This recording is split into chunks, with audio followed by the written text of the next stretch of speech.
Olá, muito boa noite, seja bem-vindo à Atualidades Pampa desta quinta-feira, dia 13 de dezembro de 2018. Nós já chegamos para lhe fazer companhia, para lhe deixar bem humorado e bem informado. As notícias são muitas no dia de hoje.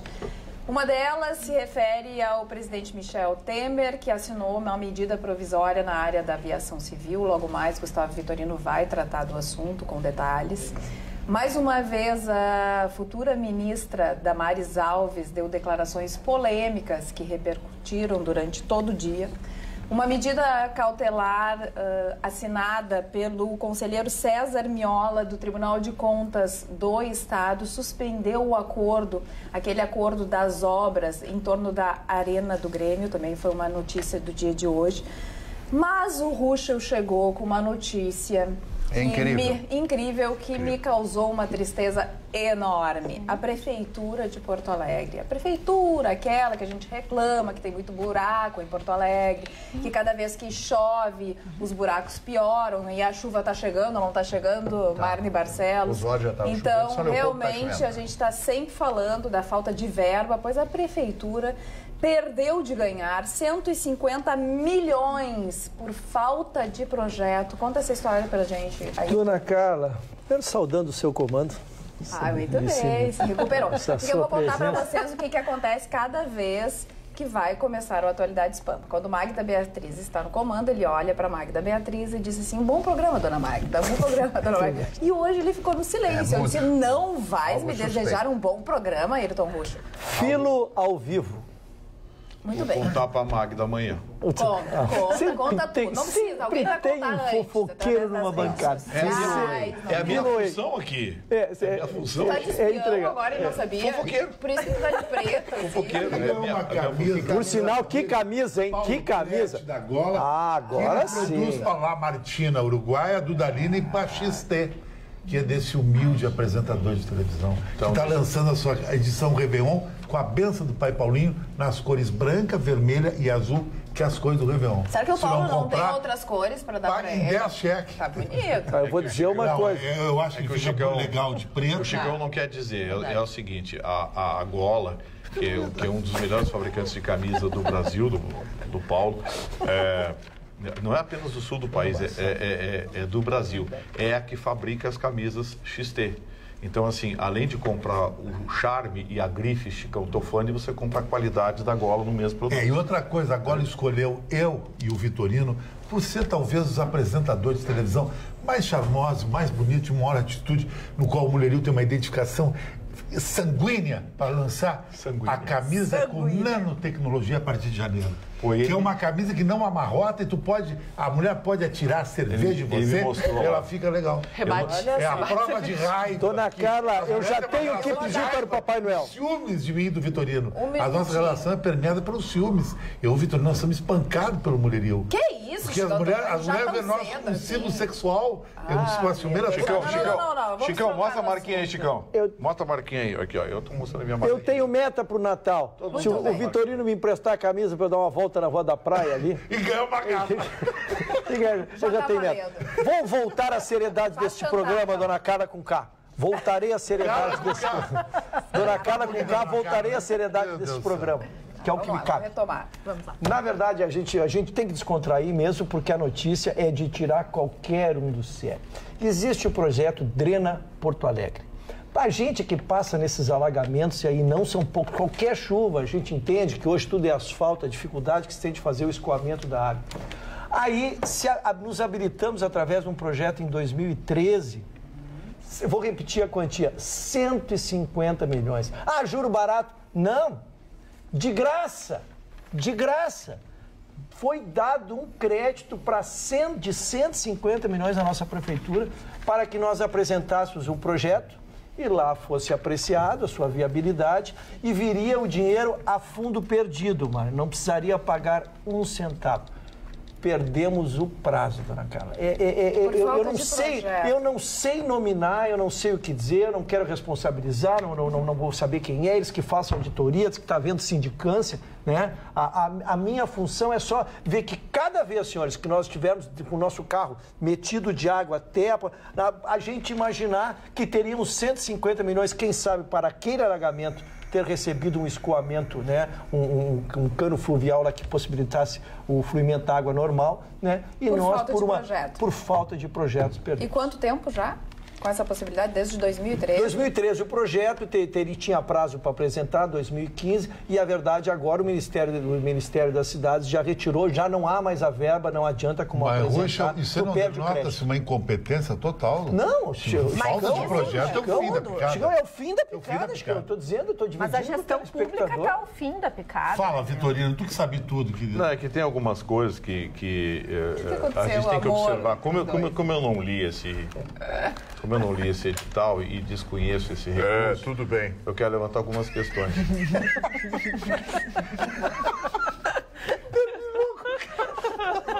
E não fui eu, cara. Dona Carla... Não, hoje tu tá puxando o saco. Dona Carla... Acabou a pinta com essa Dona Carla camisa. toma uma atitude, dona Carla. Porque ele não fez nada demais, ele apenas... ele vai ver depois ele quando ele for gosta de falar. imitar as pessoas, ele imita o Silvio Santos. Ele imita as pessoas. São os bons. Quando ele for Ele falar. não imita o Paulo Sérgio, vai dar gancho.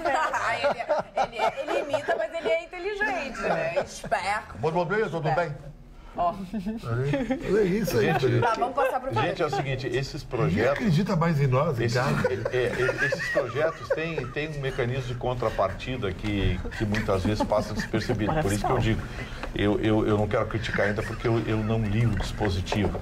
Normalmente, esses projetos têm a participação de recursos municipais, ou seja, a União disponibiliza 70% dos recursos, 80% dos recursos, e a Prefeitura entra com 20%, 30%. Em alguns casos é meio a meio, como o caso do metrô, por exemplo. O metrô de Porto Alegre, nós nunca conseguimos em Brasília recursos para fazer o metrô, exatamente porque o Estado entraria com 35%, o município com 15% e a União com 50%. Ora, com o município e Estado quebrado, o metrô de Porto Alegre não saiu até hoje também por conta disso.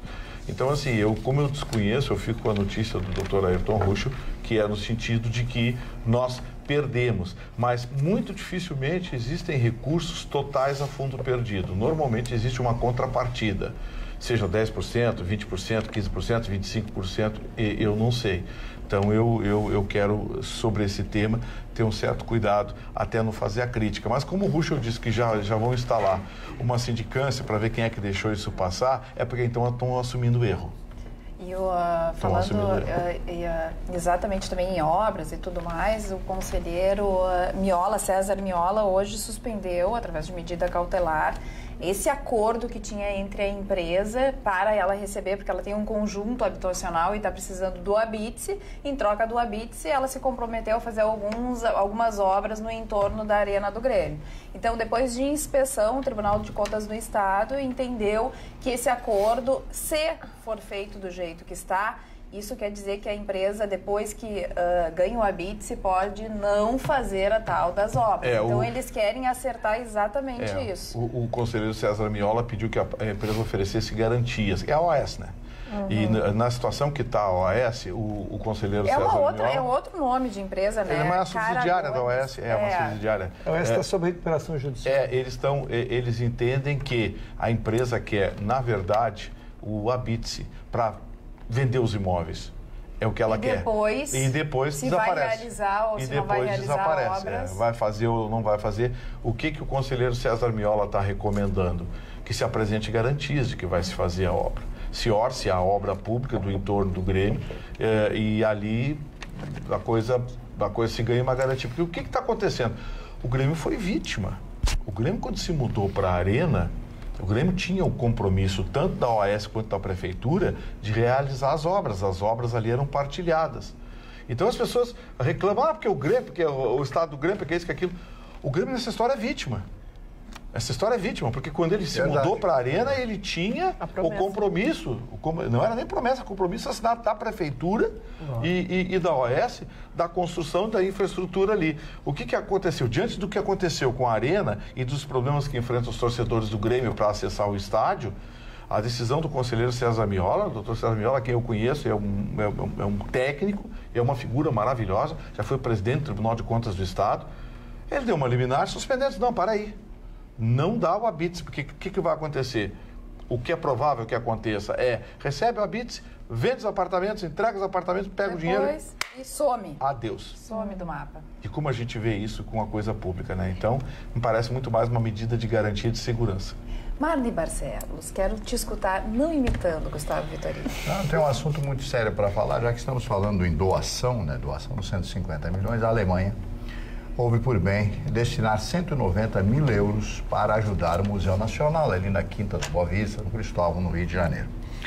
E eu me lembrei, qual será a destinação desse 190 mil euros? É uma verba pequena que a Alemanha vai doar e depois eles vão mandar mais dinheiro, eles vão ver o desenvolver de tudo isso. Lá existem muitas pessoas interessadas em levantar o museu, aquele prédio maravilhoso.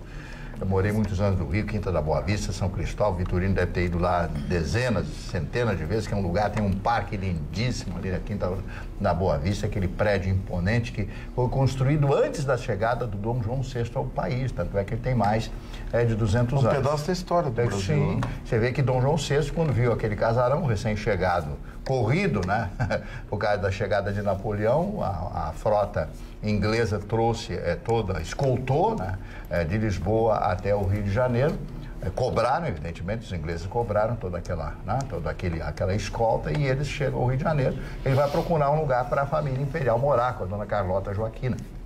Aí ele vê aquele prédio, compra, faz um acordo lá e toma conta daquele prédio e tal. Você vê quantos anos já existe esse prédio, um prédio que muitas e muitas gerações viram, inclusive eu. E aí a Alemanha, que distribui dinheiro principalmente para esse tipo de obra, que é uma obra meritória, uma obra extraordinária de manter e de levantar. Sabe que já foram descobertos milhares de itens, de pequenos itens que não foram destruídos pelo fogo. Estão sendo recompostos. Estão sendo recompostos para que a população, para que as pessoas, né, que gostam de ver a história do Brasil possam ir lá. Então a Alemanha, como sempre, contribuindo para que isso seja estabelecido. Agora, pelo amor de Deus, empreguem bem esse dinheiro, não desapareça esse dinheiro. Marni, você viu quem é que dirige a UERJ? Pois é, você viu quem é que dirige o Museu Nacional? Essa turma da esquerda não vai empenhar o dinheiro nisso. Vamos deixar bem claro, não vai. Não vai, a marca da esquerda... mais. Aí a Alemanha não manda mais. Mas acho que nem deveria ter mandado. Enquanto não tiver um projeto bem específico, eu também concordo que não deveria ter. Carla, eu vou trazer um assunto que é extremamente triste. Se trata de um assunto que está aconteceu hoje em Paris. Como todos sabem, estão acontecendo várias manifestações dos chamados coletes amarelos contra uma série de medidas econômicas que o presidente da França tem feito ao longo dos meses. Pois hoje o alvo foram os judeus. Houve várias manifestações, tanto em redes sociais quanto nas ruas de Paris, fazendo saudações nazistas, realmente manifestando repúdio aos judeus, ameaçando judeus, escrevendo na frente das sinagogas e ameaçando, dizendo que os judeus é que são os responsáveis por tudo que está acontecendo de ruim na França, que os judeus é que financiaram o presidente da França com uma série de interesses escusos e o mais desagradável, se é que é essa a palavra, é que nós, judeus, acabamos de comemorar uma semana que é muito especial, que é o acendimento de velas, que a gente chama do Hanukkah, que é lindo, é uma comemoração muito importante, que tem simbologias, valores, que as crianças participam, que é dali que a gente ensina uma série de questões importantes da cultura e que perpassa, inclusive, questões religiosas, tem a ver com uma série de significações, inclusive de aprender a lidar com os diferentes, com o ruim da vida, trazer luz para a escuridão. E, no entanto, a gente percebe o quê? Que essas pessoas nos agridem dizendo que os judeus estão acendendo velas a favor das coisas horríveis que estão acontecendo na França. Então, queria deixar aqui o meu repúdio em nome de toda a comunidade e mesmo que nós estejamos aqui no Brasil, isso afeta mundialmente, Roberto, porque, enfim... Não, eu só quero dar uma sequência, é que 1 em cada 4 judeus que vivem na França está pensando em abandonar a França. Sim. 1 em cada 4. Isso é uma coisa séria. Sabe o que é isso? A xenofobia. Sim. A xenofobia. Aí eu começo a me lembrar de uma noite chamada Kristallnacht, em alemão. É verdade. Então, quem conhece a história sabe o que eu estou falando. Foi uma noite em que toda a Alemanha, as sinagogas foram destruídas e as principais lojas foram destruídas e começou aí, a partir dali, a proibição aos cidadãos alemães para que eles comprassem nas lojas dos judeus estabelecidas há centenas de anos em muitos pontos da Alemanha. Então, os judeus que já passaram por isso há bem pouco tempo atrás, claro que estão temerosos de que volte a acontecer isso. E esse movimento ultradireitista da França sempre foi um movimento que existiu.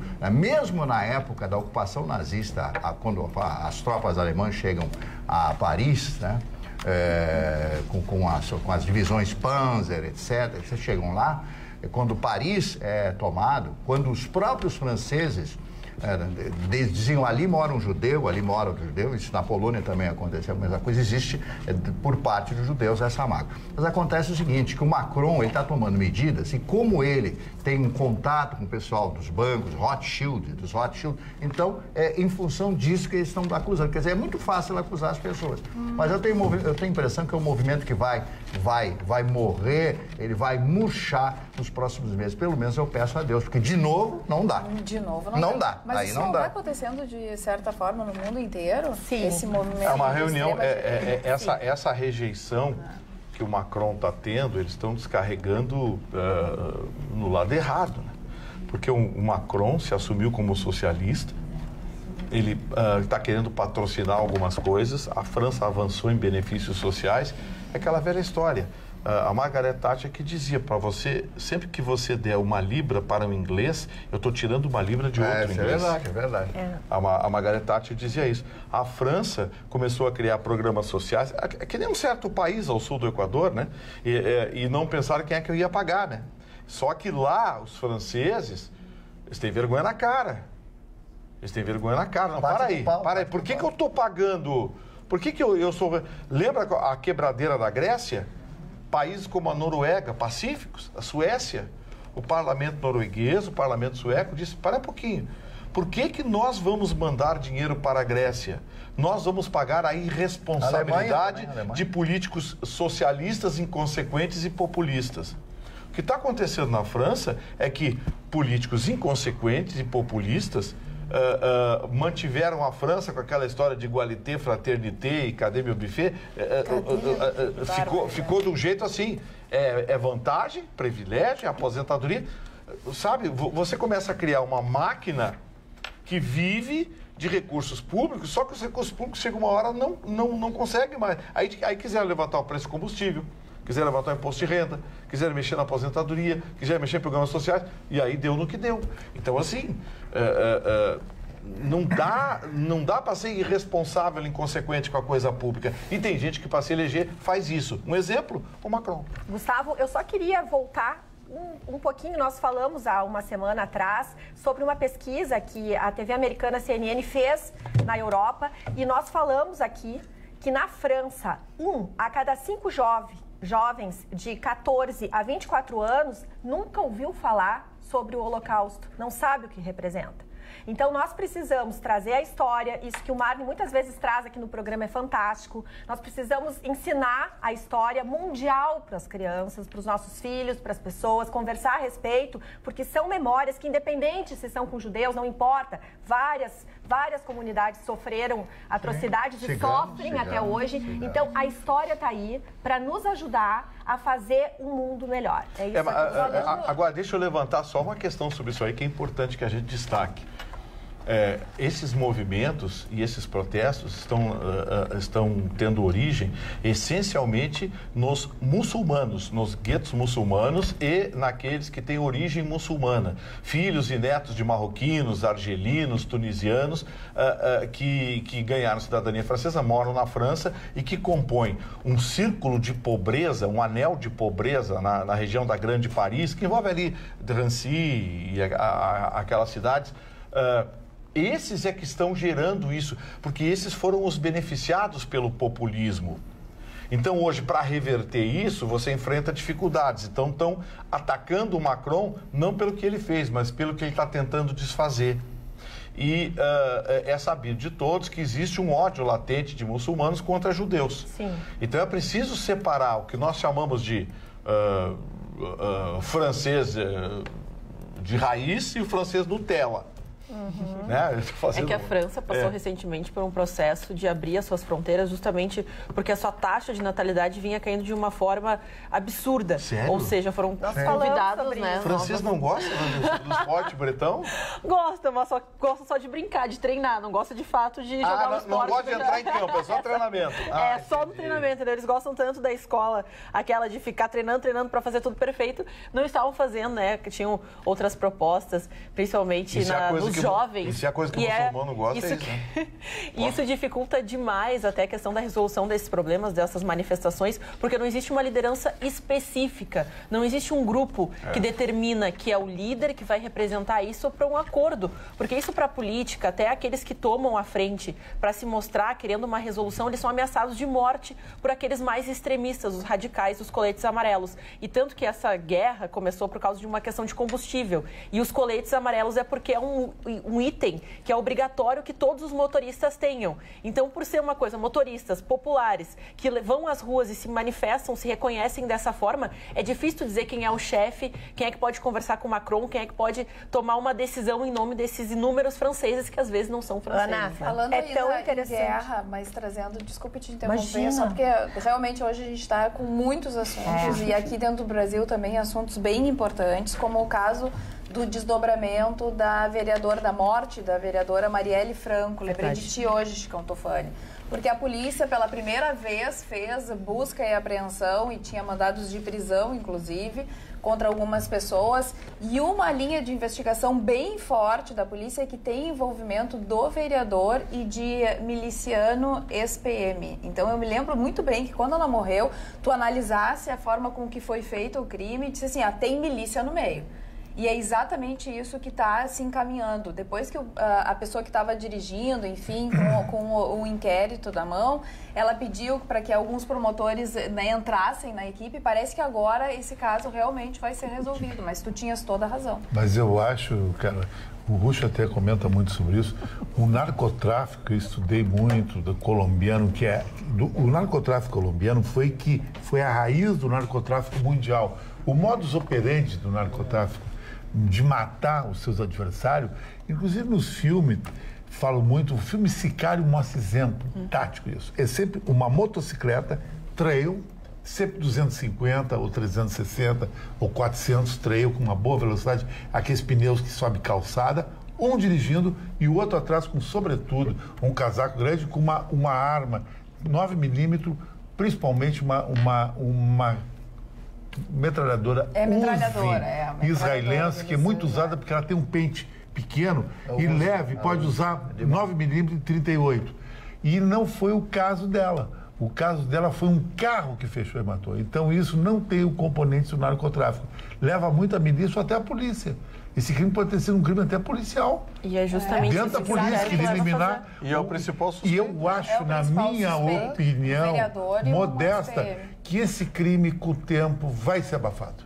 Vai ser abafado porque ela eu acho que ele está tendo seus desdobramentos. É que eu acho que ela representa, infelizmente, eu não a conheço, eu sou contrário total contra a violência, ela sempre representou uma minoria que mexia nos calcanhar da direita. Não sei se você concorda, Ruxo. Não é da direita, da polícia. Ela pregava o fim da Polícia Militar do Rio de Janeiro. Mas a Polícia Militar era uma polícia muito forte. Milícias dentro da Polícia Militar. Vamos deixar a Ana se manifestar e depois eu passo para o Ruxo. Não, e até esse ex-PM, o Orlando de Araújo, ele tem uma investigação também a respeito de jogo do bicho, jogatina, esquemas que traziam a participação da Polícia Militar no Rio de Janeiro como sendo uma a que auxiliava, que não fazia vistas grossas para muitos sistemas ilegais que aconteciam na cidade do Rio de Janeiro. E a Marielle, justamente quando ela traz essa questão das minorias e principalmente por ter relação próxima, muito. E ela pedia uma isso. área de extrema violência. Porque ela veio das favelas do Rio de Janeiro e ela via essas crianças, esses jovens que acabavam participando desse sistema e justamente a Polícia Militar com as UPPs, que deveria trazer isso à luz e salvar esses jovens, ela acabava indo em enfrentamento direto. Então, por isso que todo mundo fala a importância das minorias, por constantemente lembrar. Marielle Franco, até o Roger Waters, o cantor americano, foi muito criticado na sua turnê porque ele levou a mulher da Marielle Franco e a sua filha num show para justamente lembrar e trazer isso uma pauta mundial. Campanha política. Mas sabe, cara, o narcotráfico... Deixa eu passar agora eu quero que me segure agora. Primeiro, há um componente que nós não podemos esquecer.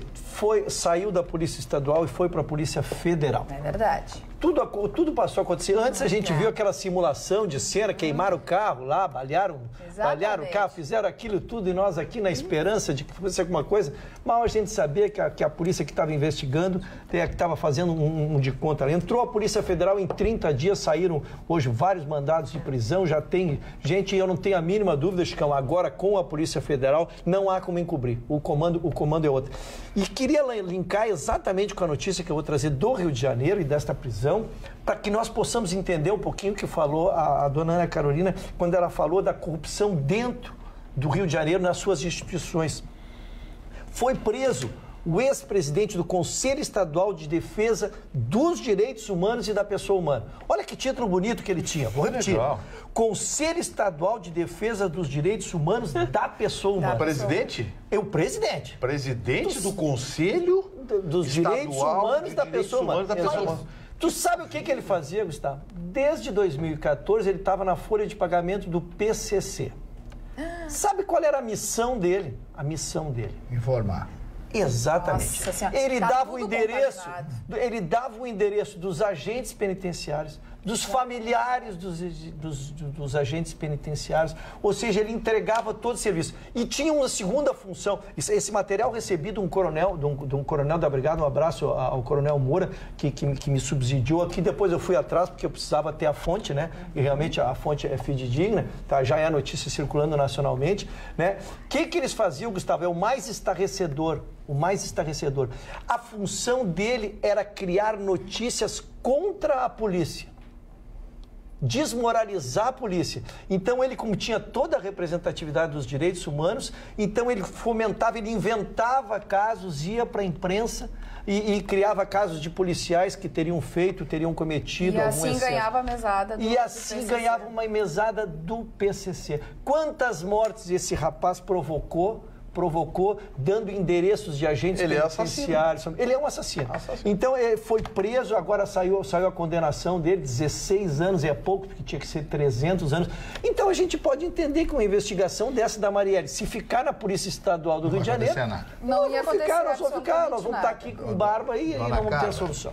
O senhor Chicão Tofoni pronunciou uma palavra da língua portuguesa que é muito pouco usada, ou quando é usada as pessoas não sabem o que significa.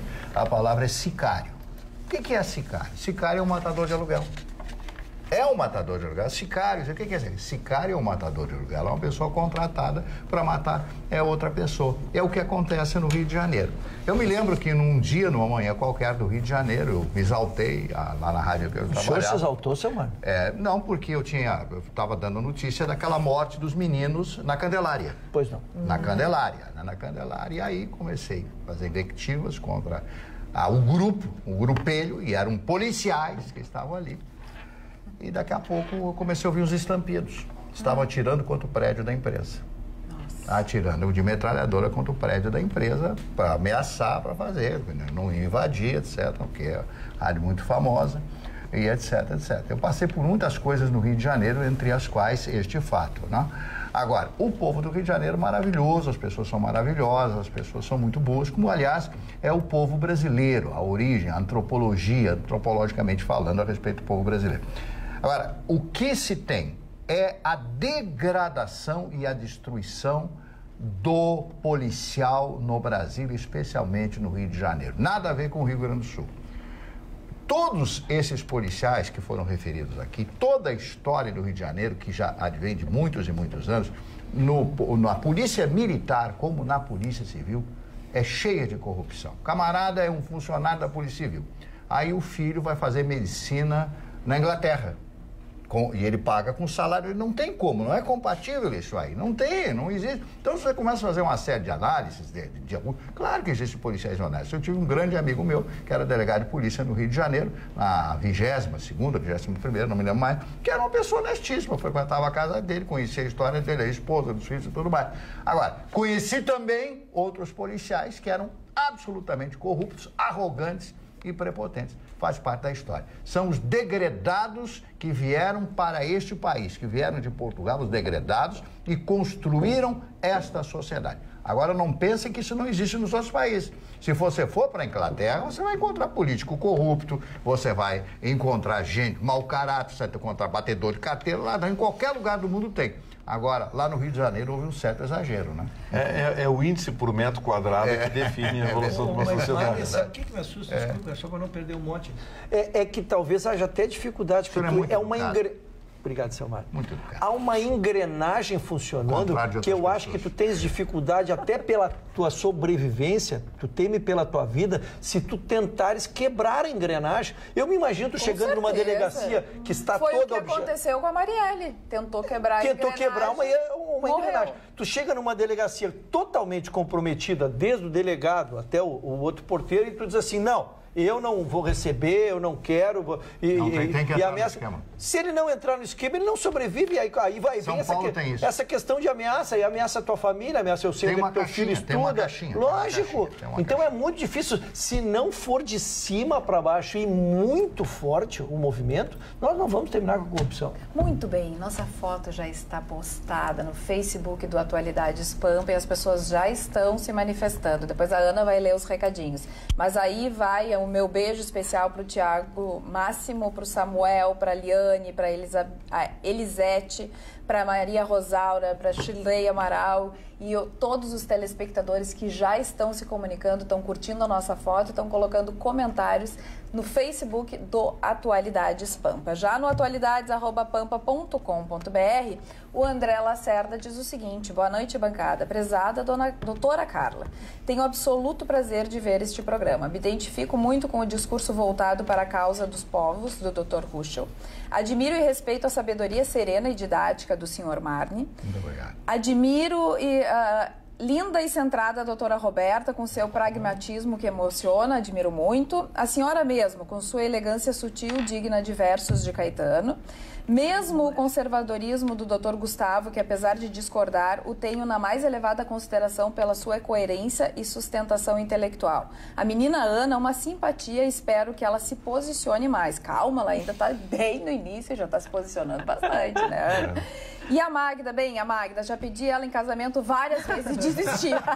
Desejo a todos boas festas e um bom final de ano. Carla, posso fazer um elogio para a senhora? Pode, é o André Lacerda. A senhora está encandeando a mesa. Ai, muito obrigada, doutor Está Mário encandeando. Barcelos. Eu não vou me manifestar, porque ontem eu fiz e eu conheci a Dani ontem. Exatamente. Quem é a Dani? Quem é? A namorada do Dr. Ruschel. É a consorte, é assim que ele chama? É consorte. É a consorte, Dr. Ruschel. Ela é um amor, uma querida. Eu não sei como é que ela aguenta. Eu disse exatamente isso pra ela. Como que tu aguenta tudo isso? Mas ele é elogio da minha cara e a cara vem me derruba ao vivo. E o fair play, né, Chicão? Não tem fair play nenhum, Não. Pô, fomos levar o Chicão em casa. Eu e a Dani fomos levar o Chicão em casa ontem, né, Chicão?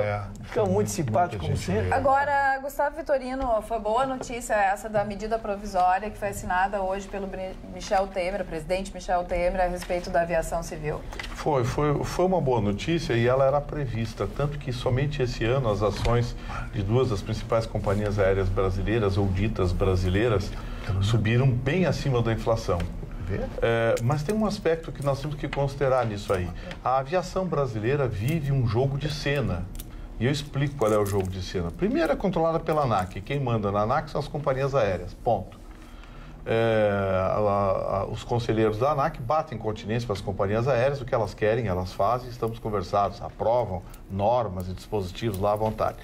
Segundo que as companhias aéreas no Brasil, elas fazem um jogo de cena. Por exemplo, a TAM ou Latam foi comprada pela LAN Chile. A Joy Venture tem o controle da LAN Chile. Então vamos deixar bem claro, ela opera no Brasil dentro de regras estabelecidas aqui no país, um máximo de 20% de capital estrangeiro, mas a operação é toda LAN Chile. A mesma coisa a Avianca. A Avianca, quando comprou a Webjet, do empresário... Abramovich? Não é isso? Não. A Webjet era do Guilherme Paulus, dono da CVC.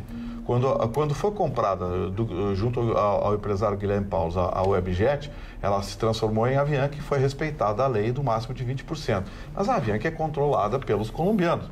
A Avianca encampou outras companhias, como a TACA peruana, por exemplo, e várias outras companhias de pequeno porte aqui na América Latina.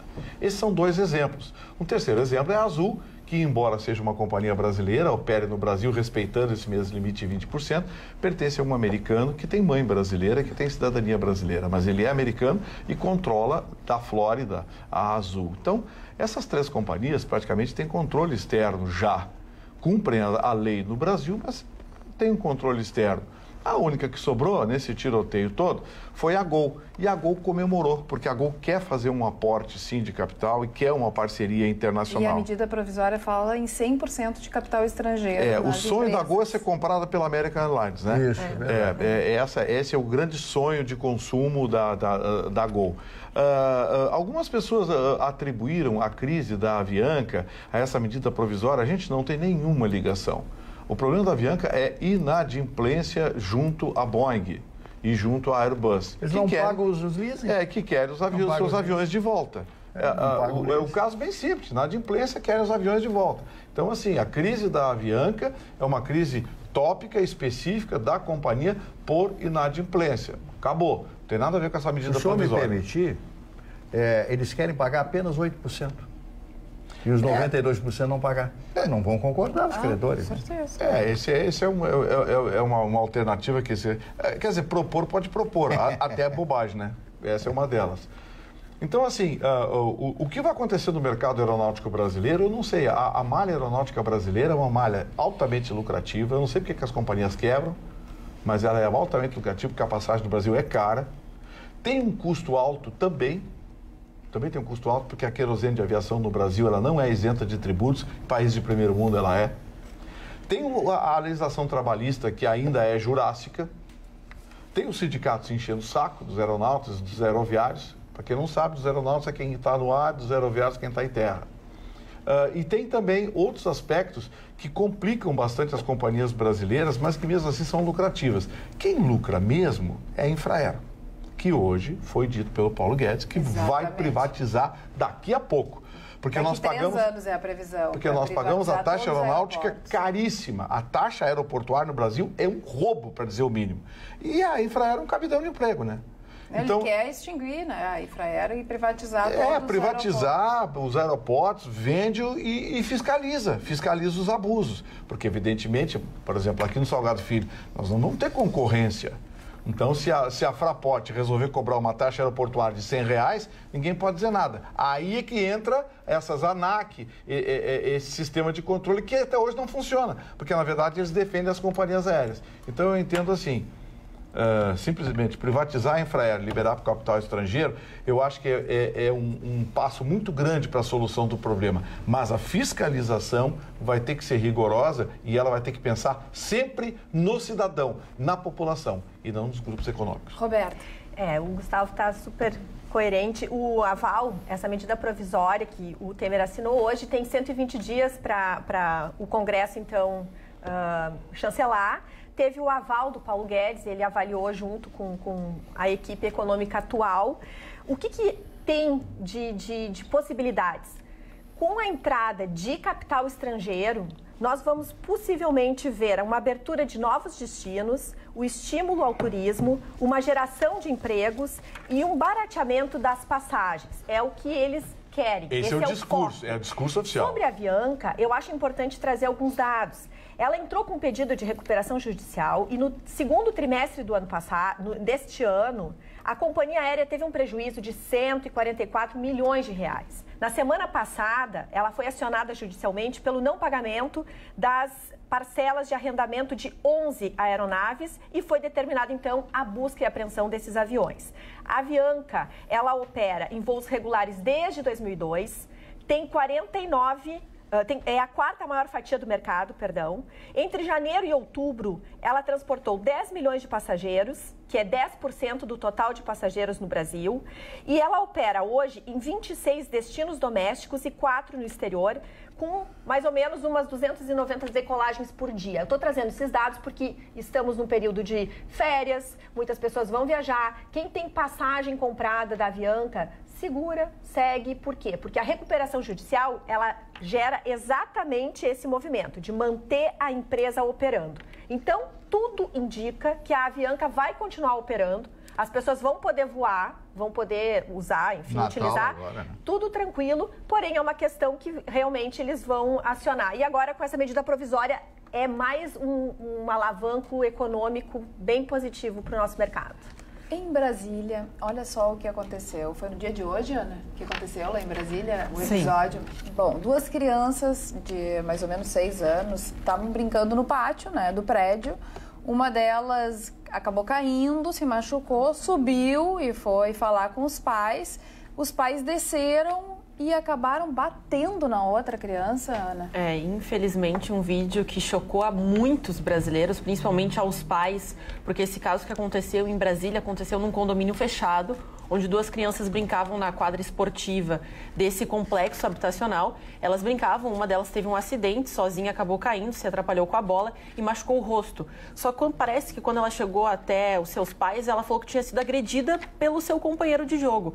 E então o pai, muito indignado, acabou descendo na quadra poliesportiva onde esse menino estava e não apenas incentivou o seu filho a agredir o amigo, mas também ele segurou uma criança de 6 anos, um adulto segurou uma criança de 6 anos para que o seu filho pudesse agredi-lo no rosto. E depois disso, como se não bastasse, a criança estava desacompanhada, até a tia do menino que morava no local, ela que se manifestou dizendo que achou um absurdo e até foi questionar essa família. Ela foi questionar o que tinha acontecido. E depois a mãe ainda empurrou e agrediu de novo a criança. Então, assim, é aquele reflexo de que as crianças violentas, a futura geração, acontece quando tem isso. Quando teu pai é o exemplo de segurar um menor, um indefeso, para te agredir ele com 6 anos. Nesse caso, tem que ir lá para a doutora, eu acho que ainda é a doutora Andréa Magno, que é a do DECA, tem que ir lá para a doutora Andréa Magno, porque não, mas isso é em Brasília. Ah, foi em Brasília? Brasília. Escapou dessa, doutora. Mas é um absurdo esse tipo de coisa. E certamente existe uma autoridade policial lá com foco na defesa da criança e do adolescente. É um caso grave. Agora, que covardia. Absoluta covardia. Que exemplo. Eu tenho mais detalhes para a gente seguir um pouco na notícia, porque a notícia teve 2 momentos, né? O primeiro que é um vídeo, né? Quem quiser ver, quem conseguir ver o vídeo, porque dá vontade de vomitar, né?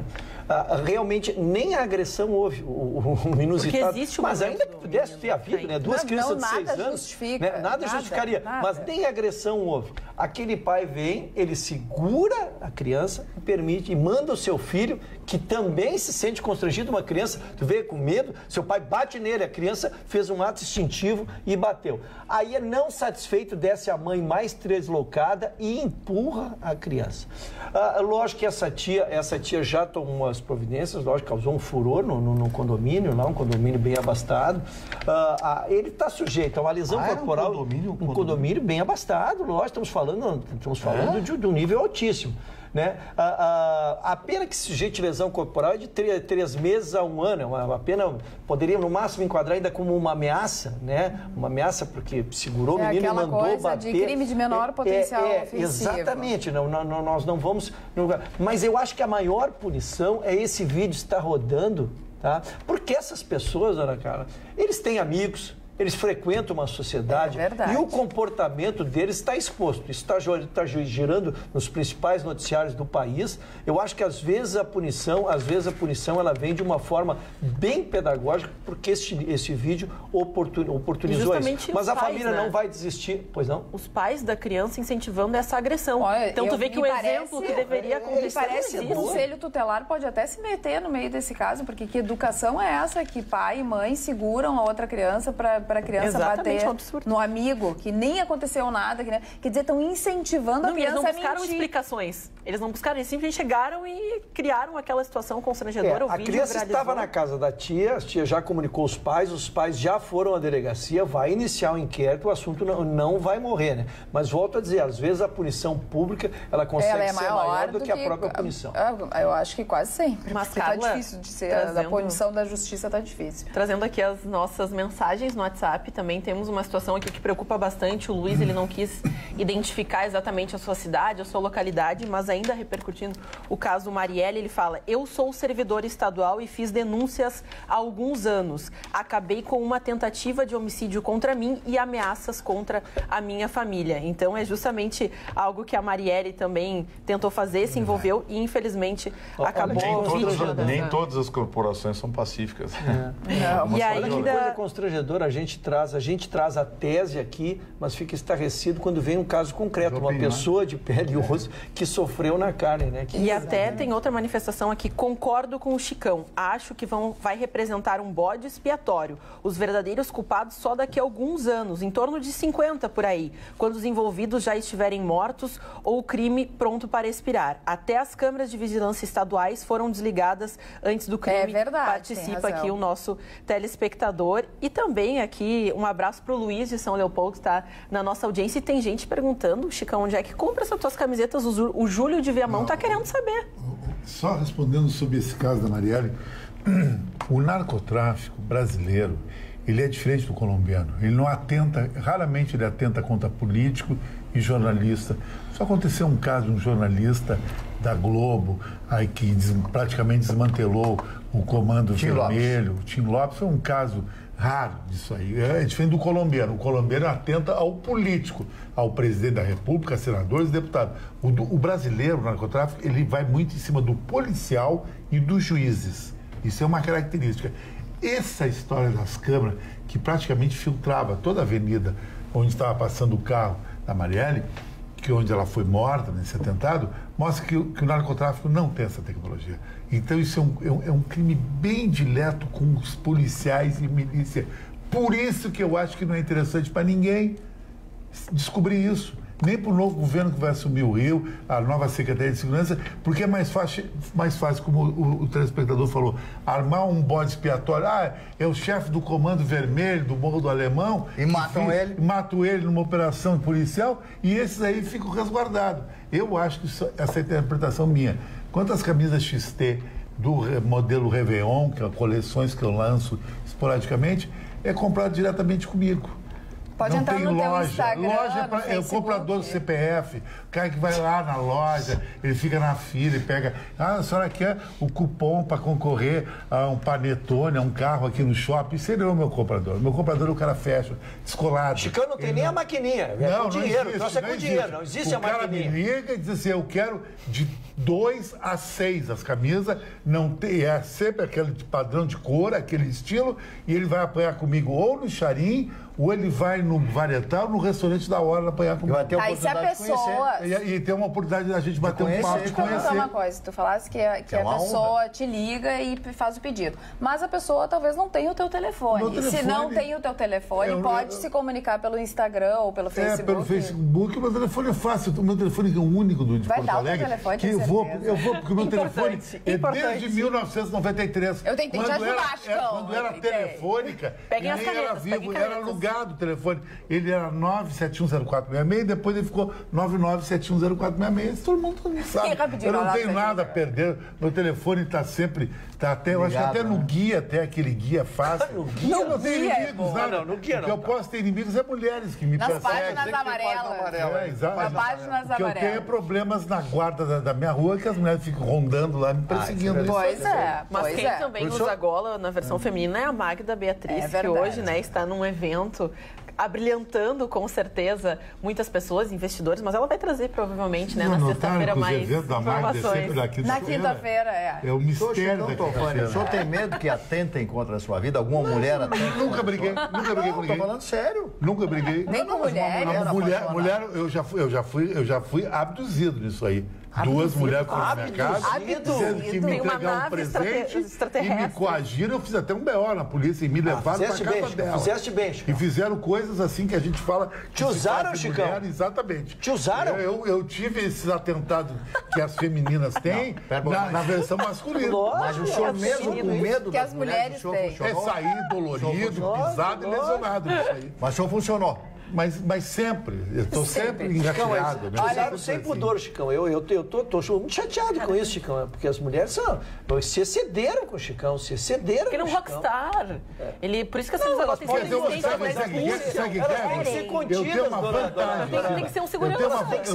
Tem que sair de segurança. Eu digo para meus amigos, eu tenho uma vantagem em cima de vocês. Vocês andam de porte, esse carro bonito, vocês têm ex-mulher que enche o saco, pede pensão e penduricalhos, ou seja, filho, sogra, neto, enteado, cunhado. Não tenho nada disso. A minha família é bem separada. É a minha irmã do meu sobrinho numa outra operação que não tem a ver comigo. E eu, Alone, lobo solitário. Você não existe mais. Lobo solitário. Eu posso ir de mão dada na pá de Chagas e todo mundo bem. Tem cara que não pode. Tem cara que não pode. Ficar escondido nos motéis. O Vitorino pode. Segunda linha. Chicão, as taradonas usaram vibradoras? Ah, que barbaridade. Vamos botar um pouco de respeito. Ataque físico. Pra trazer respeito a esta bancada já agora. Eu já fui sushi, todo mundo sabe. Foi sushi, Chicão?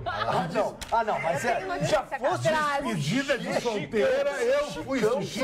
Eu e um ator da Globo em Porto Alegre, que eu não disse o nome, que é meu amigo, nós dois fomos sushi numa mesa e atiraram ali hot, Filadélfia, e as pessoas degustavam sushi. Olha, pra botar respeito nessa bancada, eu quero falar da próxima ministra, Damares Alves, que falou hoje para uma rádio, deu uma entrevista longa.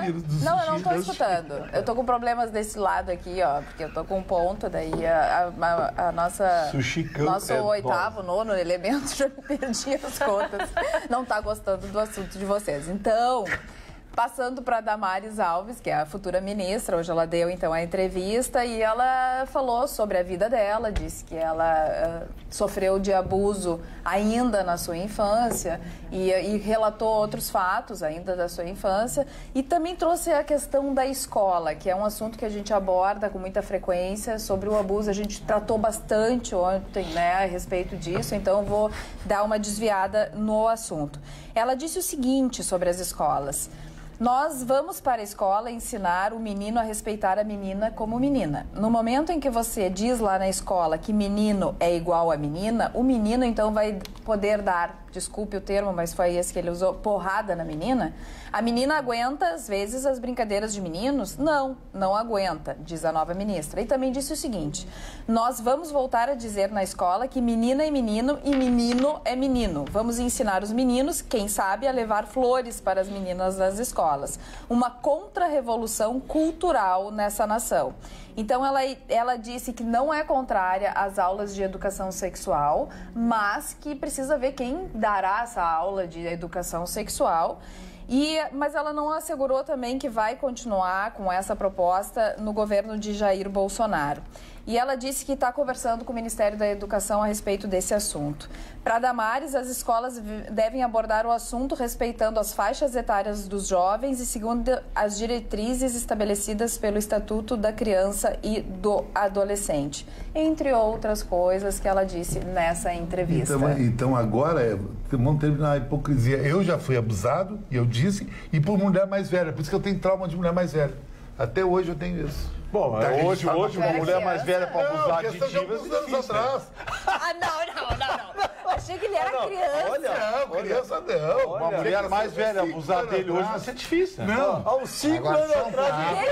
Ele acha que eu ando com esses fake news que ele anda aí. Imagina uma cena, o Chicão Tofani tem quase 2 metros de altura. Sendo abusado por duas velhinhas de 80 anos. Não, duas senhoras de mais ou menos 1,50 m de altura, conduzindo coercitivamente o Chicão para dentro do carro. Abduzindo, como ele disse. E o Chicão não me levem indo, né? Não me levem. Sabe que as mulheres estão loucas? Que é na noite. É uma coisa que eu nem falo aqui. Porque Não, melhor não falar. elas tomam Wi-Fi, querido. Wi-Fi.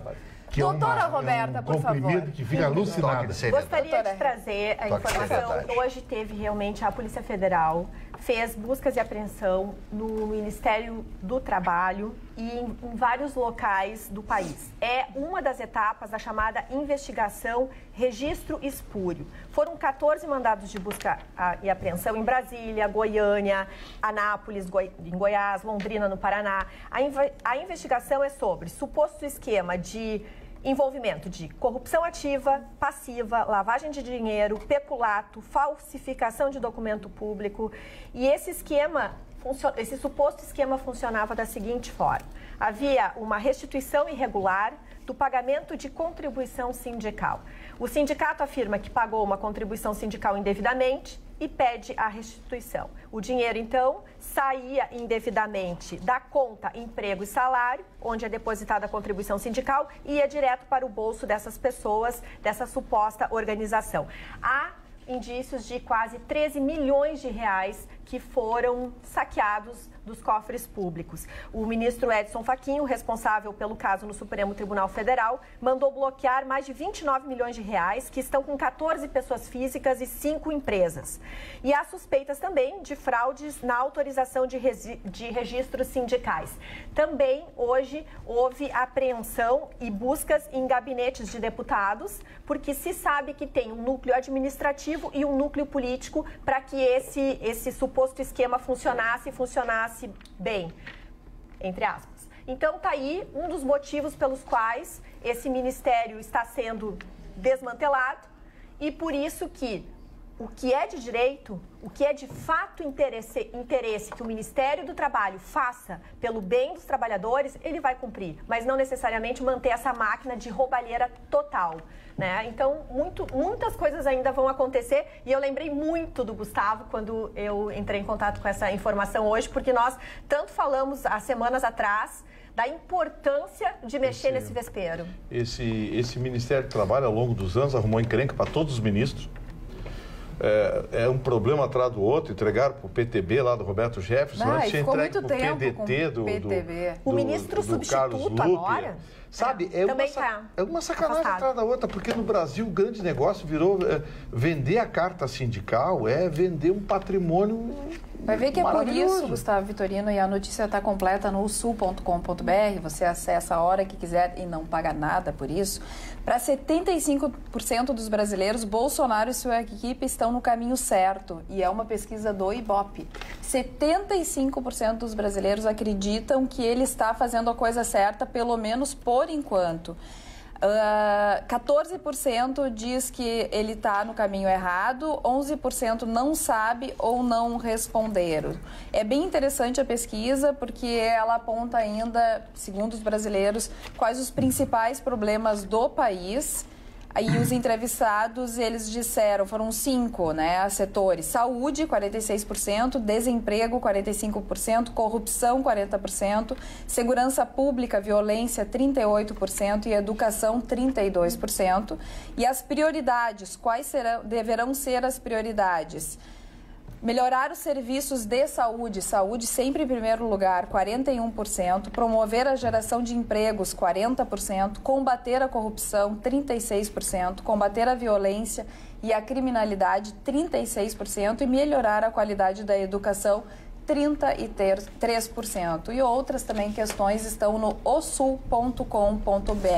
E notícia de agora: uma investigação foi aberta pela Polícia Civil para apurar um novo plano para executar o deputado estadual Marcelo Freixo, do PSOL. A articulação foi descoberta após uma ligação para o Disque Denúncia. Segundo a denúncia, um policial militar e 2 comerciantes ligados a um grupo de milicianos da Zona Oeste seriam os praticantes do crime. É que o PSOL é muito forte no Rio de Janeiro. Talvez seja o estado que o PSOL seja mais forte, é no Rio de Janeiro. E o PSOL lá bate forte pregando a extinção da Polícia Militar do Rio de Janeiro, que não tem nada a ver com a nossa Brigada Militar. A Polícia Militar do Rio de Janeiro se corrompeu de tal forma, de maneira tão enraizada, que coronéis, comandantes de batalhão lá estão envolvidos em sacanagem, propina, enfim. Mas o que aconteceu no Rio de Janeiro foi um fenômeno curioso que não é de agora, ele vem de décadas. Os policiais descobriram que por que os traficantes podem enriquecer e ganhar dinheiro dominando as comunidades carentes, as favelas? Eles poderiam fazer isso e fazer os traficantes trabalhar para eles. E é o que aconteceu. Começaram a criar as milícias a pretexto de proteger a comunidade, mas na verdade protege os traficantes que pagam pelo ponto. Protegem aqueles que fazem gato de televisão a cabo, gato de luz, enfim, a venda de gás é controlada por eles. Enfim, eles se adonaram. Com o pretexto de vender a paz e a segurança, eles se adonaram dessas comunidades e fazem o que bem entende. Essas milícias cresceram de tal forma no Rio de Janeiro que entraram dentro dos batalhões da Polícia Militar do Rio de Janeiro e corromperam de uma forma assustadora a polícia de lá.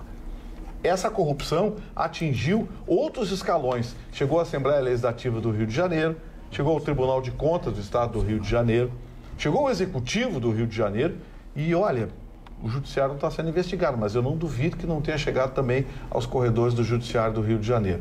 Então se tornou uma corporação muito forte. Hoje as milícias, elas conversam entre si, elas são donas de favelas inteiras e normalmente comandadas por policiais ou ex-policiais, que utilizam exatamente essa prerrogativa para se defender e se fechar. O pessoal tentou quebrar isso.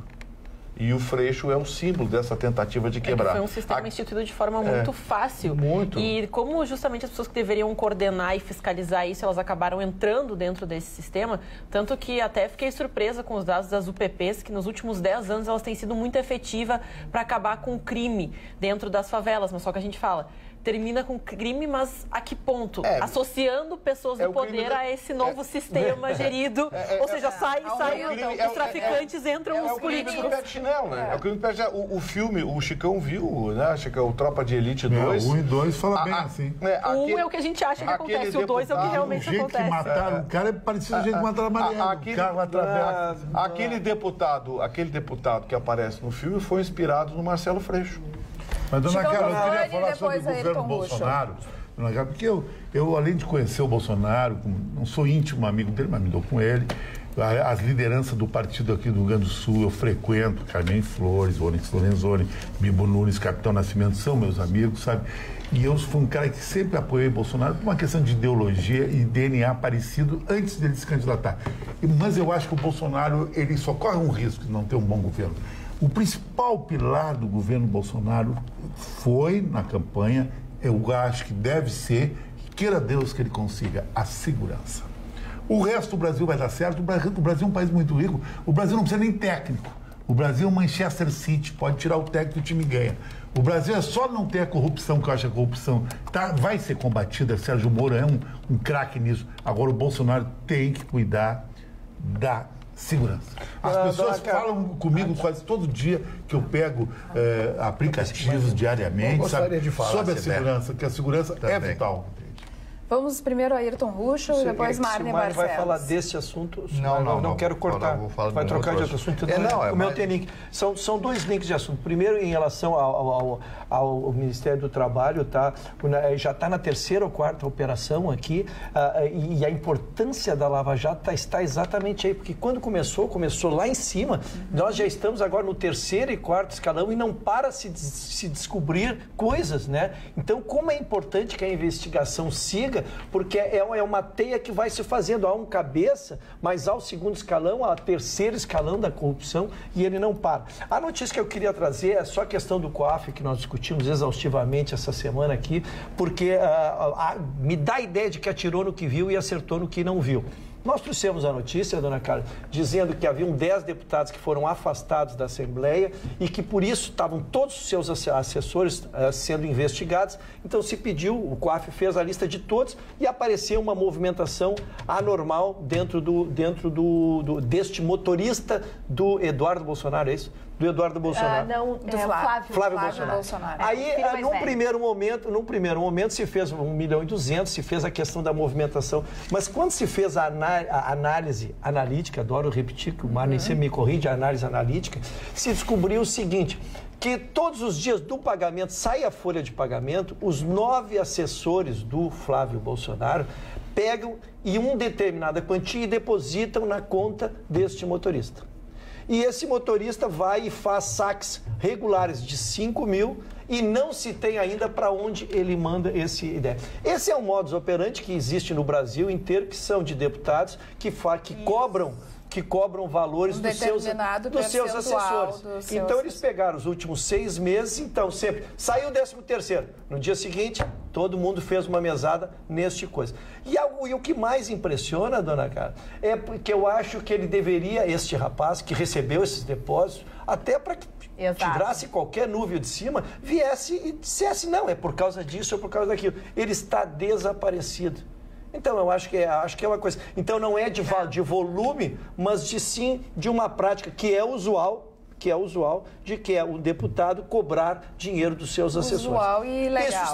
Isso está em fase de inquérito, sempre frisando que é inquérito, né? Não há contra a reputação de ninguém, mas agora a última fase desta operação é saber o que ele fazia com esses 5 mil que ele sacava sistematicamente após esses depósitos. Marne Barcelos. Hoje, no 50 anos do ato institucional número 5, eu já me referi na madrugada. Mas vamos referir um assunto muito sério, o tempo está muito curto, mas vou me referir no final do programa, do senhor Nicolás Maduro. Hoje, em alto e bom som, ele deu um discurso dizendo que o general Mourão, vice-presidente brasileiro, ameaçou invadir a Venezuela. Ele disse isso, repetiu reiteradamente disse que o Brasil está prestes e que ele vai reagir. Recebeu 2 aviões da Rússia, etc., tem equipamentos para reagir contra o Brasil. É uma denúncia que ele fez. Não acredito que o general Mourão tenha dito isso, dessa invasão. Mas está aí, lanço aqui este assunto, que é o assunto mais importante do dia de hoje. Marne Barcelos, tu tá com vontade de dormir cedo hoje? Por quê? Por quê? Porque disse que está acabando e tudo mais. O programa ainda tem muita coisa para acontecer no nosso programa. Muita coisa para acontecer. Ele realmente está cansado. Se ele está cansado, a gente vai tomar uma aguinha e tudo mais. Então, porque depois que a gente for embora, porque agora está ficando a hora, está ficando na hora da gente ir embora, mas você sabe que depois disso a gente fica gravando o Garrabicho. Então, se a gente se encontrar na madrugada, tem muito mais e a gente vai conseguir tratar do assunto do Marne Barcelos. Tenham todos uma boa noite. Se a gente não se vê na madrugada, com certeza, sexta-feira estaremos de volta. Um beijo bem grande. Obrigada pela participação e pela audiência. Tchau, tchau.